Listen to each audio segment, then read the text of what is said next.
post recently about this documentary. I want to bring it back to your attention, and I'm going to make sure there's a link in the description below. Reasons for that is because the Seventh-day Adventist Church was featured in part in this documentary. Now, the title of this one is God Complex, The Rise of American Censorship Machine. Powerful documentary, and I'm going to make sure it is linked in the description. Make sure you go underneath the video. When I say description, you have to go underneath and click here, because some people say they don't know how to find it. So you go underneath the video, you click description, and the documentary is going to be posted there. Okay, so now the part of the documentary that really caught my attention is when Samuel Neves came on the screen. And I was like, wait, I've met this guy, because we went to GC and we said, oh yeah, there he is. He's the guy who did the ANN podcast, right? At least that's what I knew. Came to find out there's so much more going on here. But we took a picture together. Very nice guy, by the way. Very, very nice guy, down to earth. By the way, those red badge means bad news, okay? That's a sign that you need to run away from these kind of people. Now, here's the thing. For those of you who don't know who Samuel Neves is, he was the official communication director. He was then appointed to become the official director of GC Public Affairs and Religious Liberty. Very important position to have. And Samuel is from Brazil and also got educated in UK. Very interesting guy. Listen, you got to get to know him. All right. He's tried to strike a balance about the issues in the church, and he tried as much as he can, to be fair. And in his podcast, there's some good information there that I remember watching ANN on several occasions. Many things he said that I'm like, I appreciate that. That's insightful. Some things were questionable, of course, as always. But I appreciate him now. In this documentary, we're going to talk about this part here where the Seventh-day Adventist was featured. Another good important catch, this documentary is from Big Picture Originals. So they are one of the largest media network from Brazil, and Samuel Neves is also from Brazil. So some connections must have been made. So there must have been my assumption is there must have been some Seventh-day Adventists behind the making of this documentary. So anyway, we know we actually have one of the largest growing population of Adventists right now is happening in Brazil. With the election of Erwin Kohler, also a Brazilian, a lot more Brazilian people have become interested in Seventh-day Adventism. Anyway, we can have a whole conversation about that. But did you know that the Seventh-day Adventist Church, at least the website of the church, had experienced a degree of censorship during COVID? I didn't know that. Well, that's what we're going to find out in this document. Let's take a listen, because I do have a question at the end regarding some of that as well. Very early on, we started offering prayer, because that's what a church can do, can offer prayer. So we prayed for about 2 million people globally from within our Instagram and Facebook page of the World Church. And this exponentially grew our page. And this meant that all of that volume, all at once, I believe, received a higher level of attention from the reviewers and the people who were checking for content, whether to allow it, not to allow it, to take it down, and so on and so forth. So we started having some of our ads take down. We were just offering prayer. And because the word COVID was present, the ads were taken down. And then some ads were allowed. So we started changing the language, not using the word COVID, not using these trigger words that would become problematic. And again, we never imagined having to think through these words that were perfectly applicable if another human was reading it. But because the algorithms are reading it, algorithms in the text, algorithms in the images, and now we're being censored by algorithms. That's crazy, isn't it? I remember experiencing the same problem with YouTube. But guys, I've been on YouTube for more than 10 years now. Some of you probably know me in just last year or so. Listen, I've been on here for more than 10 years. This channel is new, but I had another channel on YouTube. Listen, I was getting censored, shadow banned, shut down. It was crazy what they were doing to my channel. At one point, they took my entire channel down for like 4 months. I had no contact with anybody. I'm like, that's just wrong. And then when they give it back, you know what they said? Oh, sorry, this was a mistake. I'm like, you just, so anyway, I had to keep my cool. I'm telling you, friends, censorship is horrible. It's terrible. There's a lot of things you can't speak about, even until today. Censorship is still a problem. For those of you who don't think this was a thing, but I never knew that the Seventh-day Adventist Church was facing censorship like that either. And I found that to be extremely interesting. Wait till you see what else the man has to say. And so this, I don't know if fear is the right word, but across our teams, what is it that we said? What is it that we should say? In a polarized society where censorship is encouraged, you never know how people will interpret how you are writing something, how you are saying. It's the old problem, right? Nobody wants lies being told. What we haven't figured out is who will be the one defining what is a lie and what is true. The censorship was horrible. Now, here is the part of the documentary that I found interesting. I do have to highlight this double standard. Not so much in a documentary, but regarding the institution of our church. Here is the reason why. One of the things that the documentary highlights very clearly and over again on at least 4 different scenes in the documentary was that USAID was working with the tech gurus, CIA, and many other intelligence agencies, and with the government to censor the speech of American people. USAID was behind that. And it impacted our church. It impacted the Facebook of our church, right? Now, listen carefully, and I'll make the point later on. By 1967, USAID was already paying the special forces recruited, CIA-directed hillside guerrillas in Cambodia to pay for their economic construction of their villages. This is a way to join this CIA mercenary group, by the way, is they're getting funded by USAID. But USAID even went a step further and bought 2 airplanes for them in order to transport weapons and narcotics and supplies.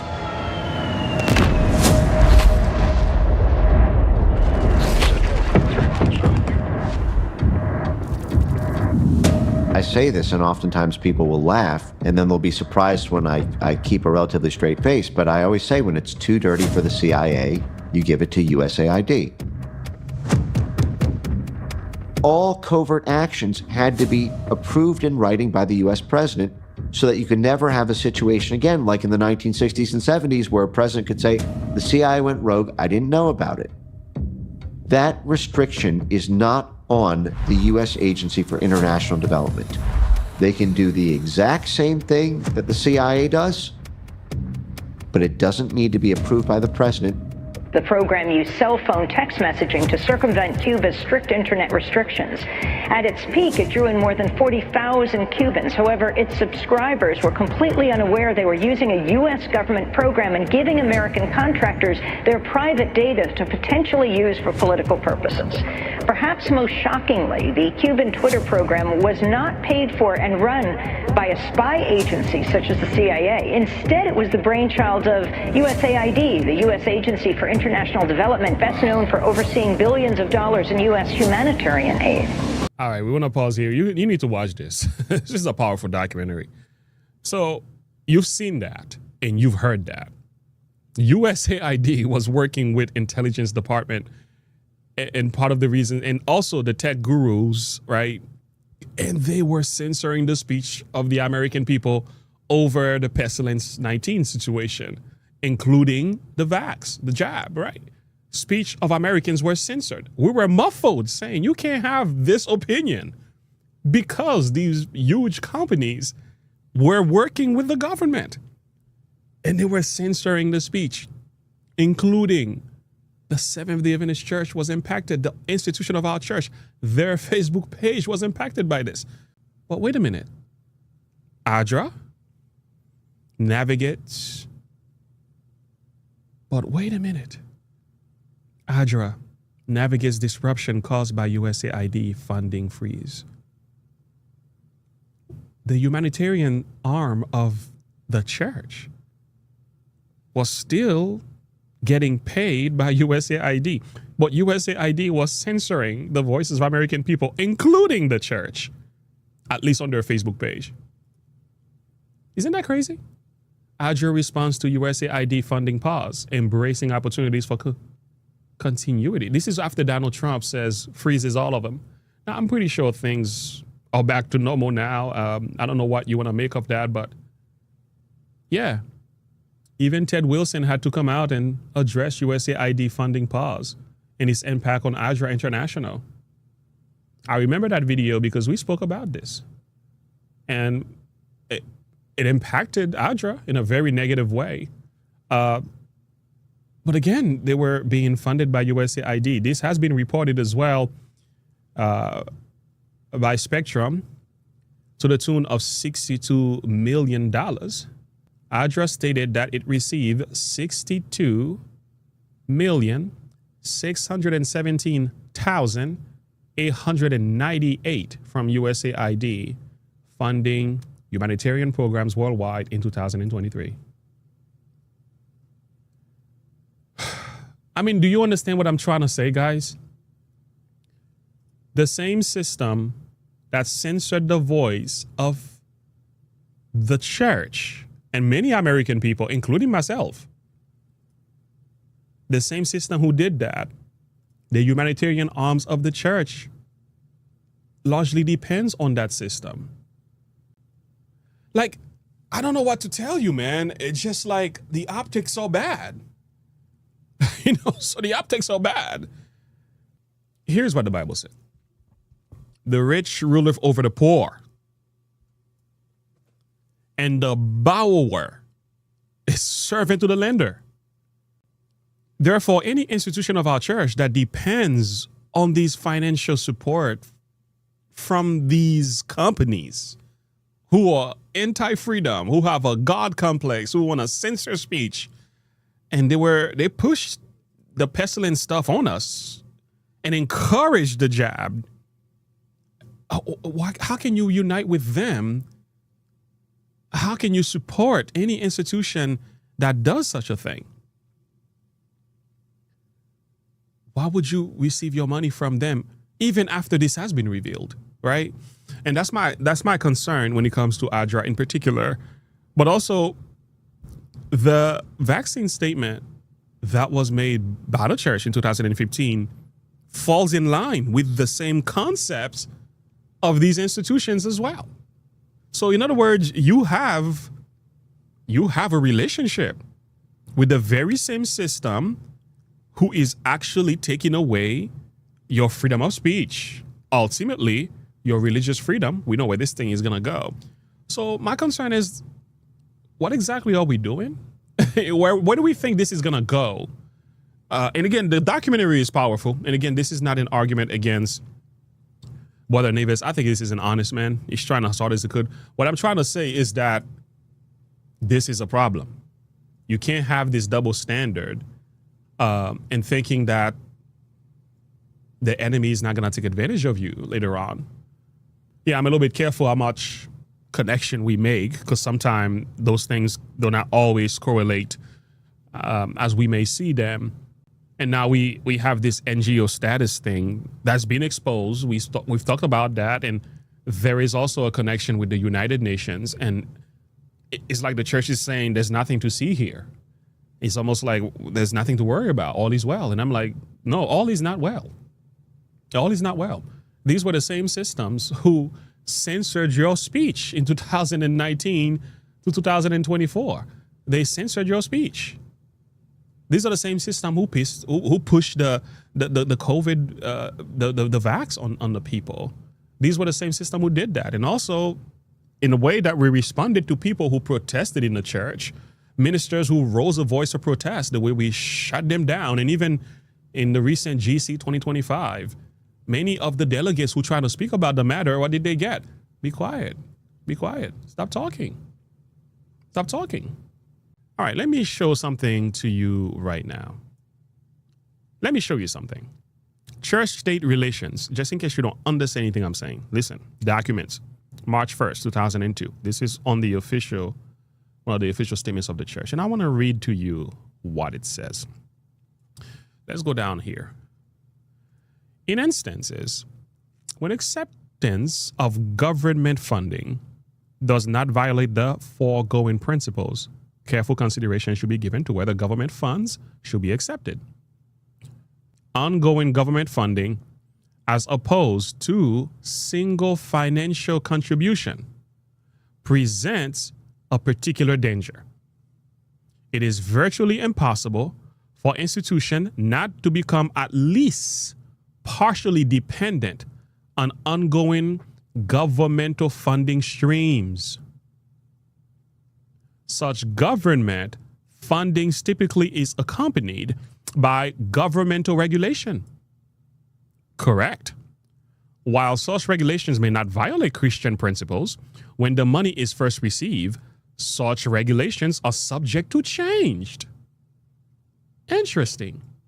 In the event that regulations governing the receipt of government funds change to require the abandonment of the principles of our institutions, described in the Bible and by Ellen G. White, ongoing, listen carefully to the following words, ongoing governmental funding must be refused, even if, as a result, the institution must be closed, sold, or significantly restructured.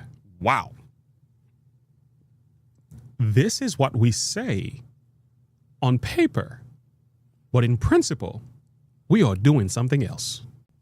May the Lord have mercy on the institutions of our church. I was speaking to someone, he's way up there, and he knows his stuff. Okay, I'm not going to mention the name. He said, listen, if tithes and offerings were just cut off from every member of the church, if every SDA chose not to return tithes and offering, and I'm not saying to do that, I'm simply saying this is what he was sharing. He says the organization of the church will function just as good. I said, how could that be? Because isn't the tithe and offering what sustains the leadership and the function and as well as ministry? He says, yeah, but they have so many other sources of income, so many ways to get money in relation with the government that tithe and offering is like a small margin. I said, stop. Anyway, friends, if you want to know more about that, I can get you some information, some more pages and stuff, and show you that what he shared with me, there's evidence for it. It is very small. Anyway, and we're not even talking about the majority of Seventh-day Adventists, which are like 50% of SDAs don't even return tithes to the church. So we're not even talking about that number. So I understand exactly what he meant. So my question, I appeal to the church. I appeal to the institution of our church. What exactly are we doing? Where do we think we're going to go with this? That's my questions to you. And again, to the leadership of the church, you think God can't see this? And to the people of the church, we got to be strong in these times. We got to be strong because we are heading toward trouble. And you're going to have a relationship with Jesus like never before. Like never before. And I'm telling you, the way this thing is set up, the way I'm looking at it, the way I see the enemy is working, not just on the outside, but also within, we are about to hit a serious brick wall. And there's going to be a lot of hearts broken. And I think a lot of our institutions are going to just come crumbling down. More than any other time today, please, please, please, strengthen your relationship with Jesus. Strengthen your walk with him. You're going to need him. You're going to need him. You will see what I mean very, very soon. I'll see you in the next video. Have a good one. Bye.